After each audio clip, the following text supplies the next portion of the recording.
I got my first real, I guess, foray into writing fiction, if you will, in the 5th grade. You know how you had to do those what I did on summer vacation essays?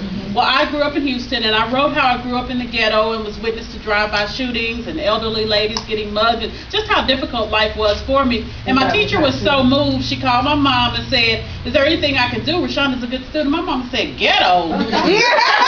Drive-bys? We live in a nice middle-class neighborhood. What are you talking about?" And my teacher said, "Well, why did you write that?" I said, "I went to summer camp, and this just sounded so much better." And so it was then that they explained the difference between fact and fiction. My mama was hot, because she's like, "I'm trying to give you a better life, and you up there lying to them white folks." But it was me, it was just my imagination. I love just letting my imagination run rampant. But my mom was old school. She didn't really see authors of color, so she didn't think that I could ever make a living as an author. Wow. So she pushed me to go to college and I majored in broadcast journalism.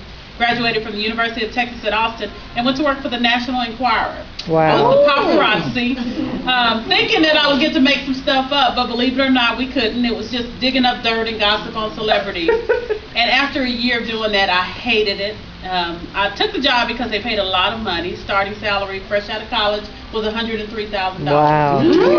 But after a year, it just got to the point that I was put on this earth for a calling greater than this. Wow. And I turned in my resignation because after a year, your salary goes up every year. So everybody there were old people, veterans, and they were like, "You got to get out before you you're young. Get out before you get attached to the money and the lifestyle." So I got out. Wow. And came back to Houston and worked in television, and still had that desire to write a book.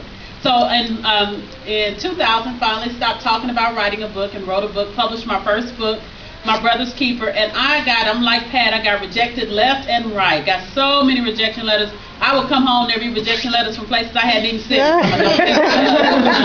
But I knew again that, like her, that I had a good story in me. And the final straw for me came out. It won an award at a conference, the Dallas Greatest Writers Association. It won an award, and this agent came up to me and said, "Oh, I'd love to take a look at your book because it sounds good." And I asked the man his name. He told me, and I said, "But you just sent me a rejection letter 2 weeks ago." And he laughed and said, "Oh, I don't read half those things. I just stamp reject and send it on."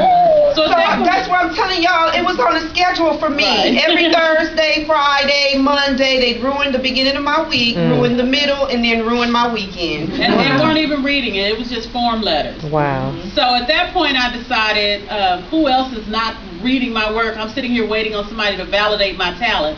So I decided to step out on faith. I published the book myself and then hit the pavement running, trying to spread the word about the book. And I just tried to think outside the box.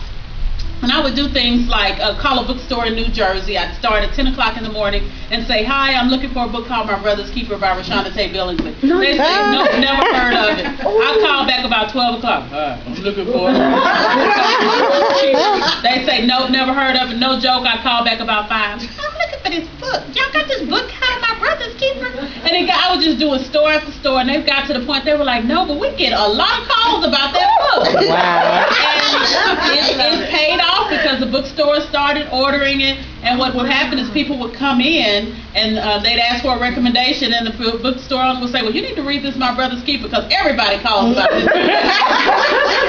And so it caught the attention of an agent. I signed with her, and she got me a deal with Simon & Schuster, and they re-released the book in 2003. And here I am, 21 books later. Didn't I tell you? 21 books out. I'm under contract. I have 7 more coming. Wow. And can hope to just continue doing what I do. My second book is the one that actually put me on the map, if you will, and that's my book, Let the Church Say Amen. And it was, I wrote the book, and a lot of people consider me Christian fiction. I'm a Christian who writes fiction. I don't like to be considered or classified as Christian fiction because I was raked over the coals for that book. I was told I was going to rot in hell. I got hate mail. For that book? For that book. Thank you. They ain't read Holy Hustler. That's the problem. It had me in tears a lot of times, to the point my husband would say, I'd read reviews, and my husband would say, "At least you got there for $14. Don't even worry about it." But it was so frustrating because they were judging me because one of the major things that I got all the time was one of the characters that's gay. People kept saying he should have been delivered from his homosexuality. And I write reality, and in my world, there are people, right? Yeah, and they know the musician.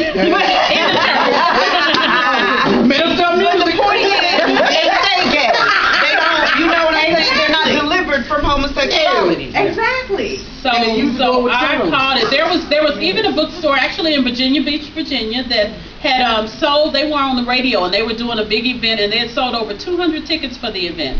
And about 2 weeks before, they called me and canceled because they said that the book was soft porn.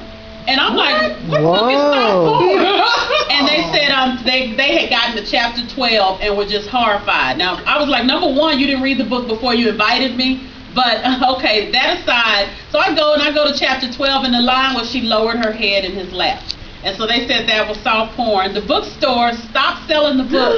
They pulled them all off the counter, and they would only sell them behind the counter. Now, they kept selling them, but they were selling it behind the counter like it was Hustler magazine.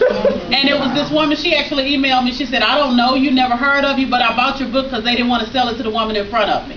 So there's no such thing as bad publicity because it was like a little buzz all over town. So another bookstore ended up calling me and asking me to come in for an event. And we had a phenomenal event just because this one store wanted to cancel and the radio station wanted to cancel. So it was I caught a lot of flack behind the book, but I've gotten to the point that I know that I'm happy with what I write, and I know that God is pleased with what I write, because what I'm writing is for the people who may not know God, who may be interested, and I get emails from them all the time.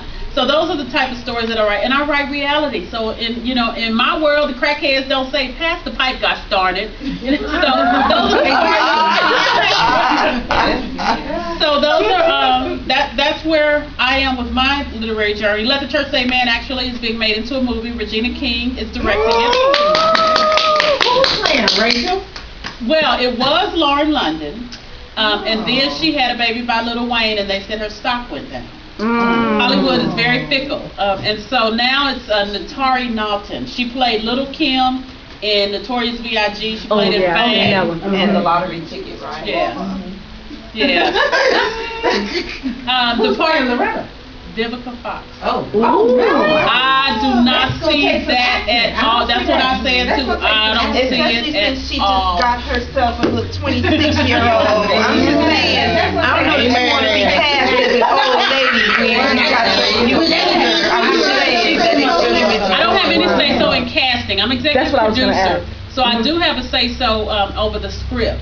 But in terms of casting, I can give my input, but they look at me and go, okay, all right. But Regina is just like, she's adamant. She's like, Vivica will pull this off. She's very adamant about it. Ooh, is that going to be based on the book that's coming out in March or so? It's going to be combined, all three books? No, Let the Church Say Amen is strictly based on the first book.